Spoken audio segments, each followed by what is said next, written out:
dans le prochain épisode de Demain nous appartient. Tandis que Chloé attend un heureux événement, Jeanne avoue sa maladie.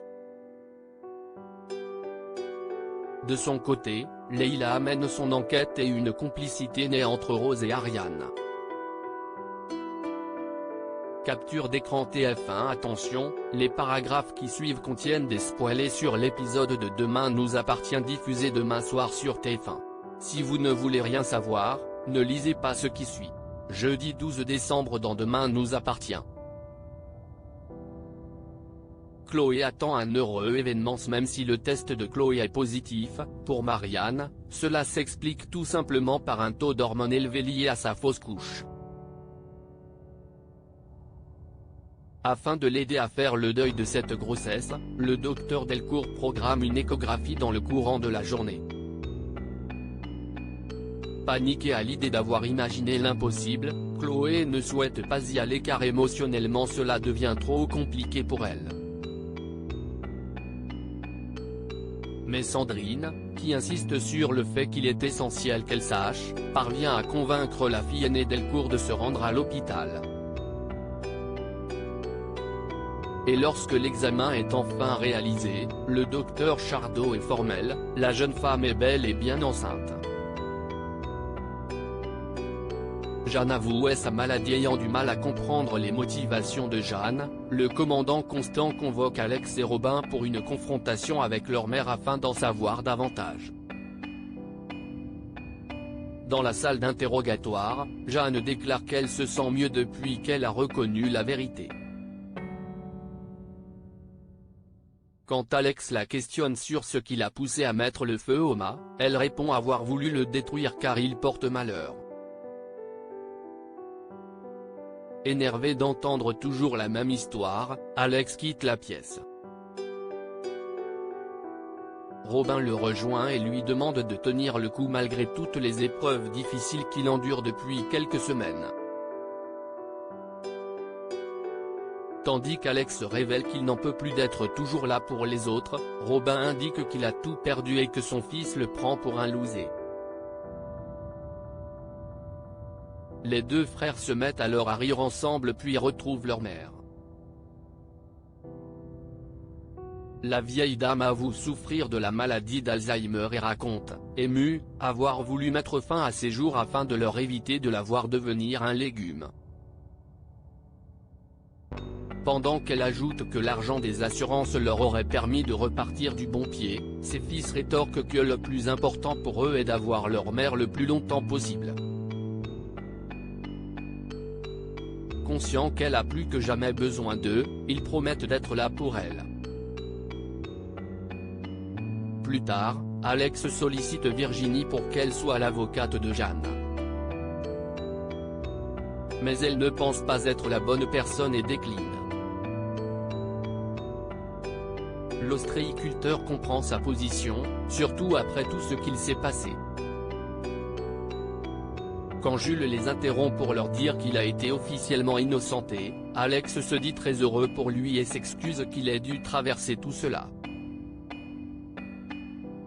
Une fois Alex parti, Virginie informe son fils qu'elle a refusé de représenter Jeanne mais se met à douter de sa décision après que l'adolescent lui a révélé la maladie qui la touche. Leila mène son enquête au petit déjeuner. Leila se montre toujours distante avec Samuel depuis qu'elle connaît la vérité.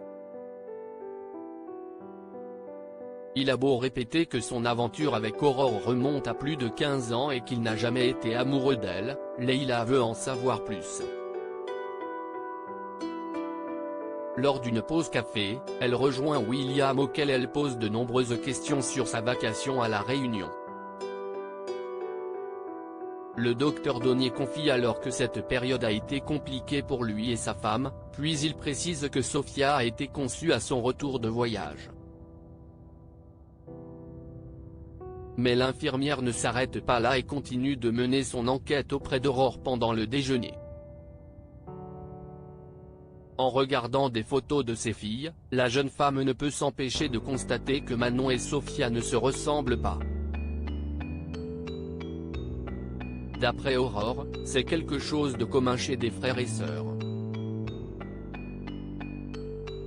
L'une a pris les traits de son père et l'autre ceux de sa mère.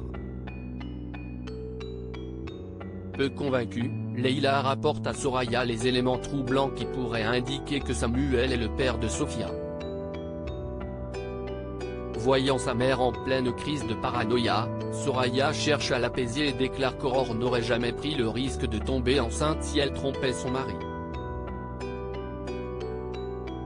Rassurée, Leila affirme ne pas savoir ce qui lui a pris d'imaginer tout cela.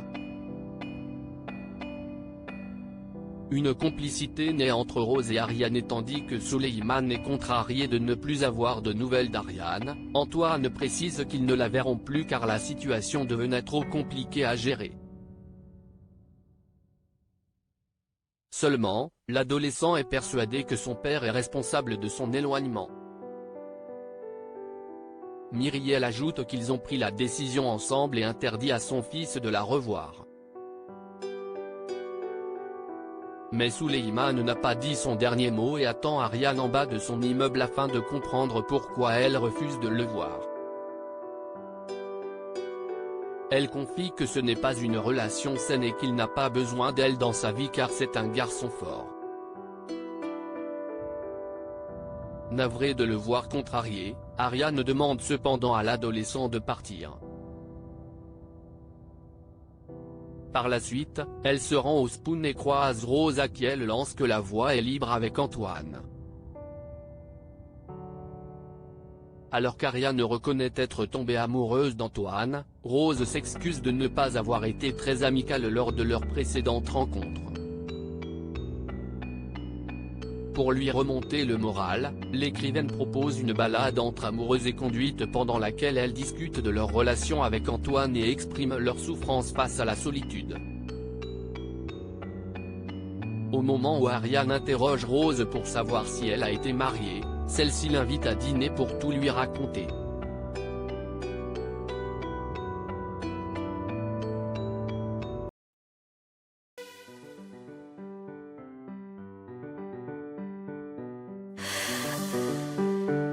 The man I love just had a heart attack, but who needs a heartache? I am a man, she is a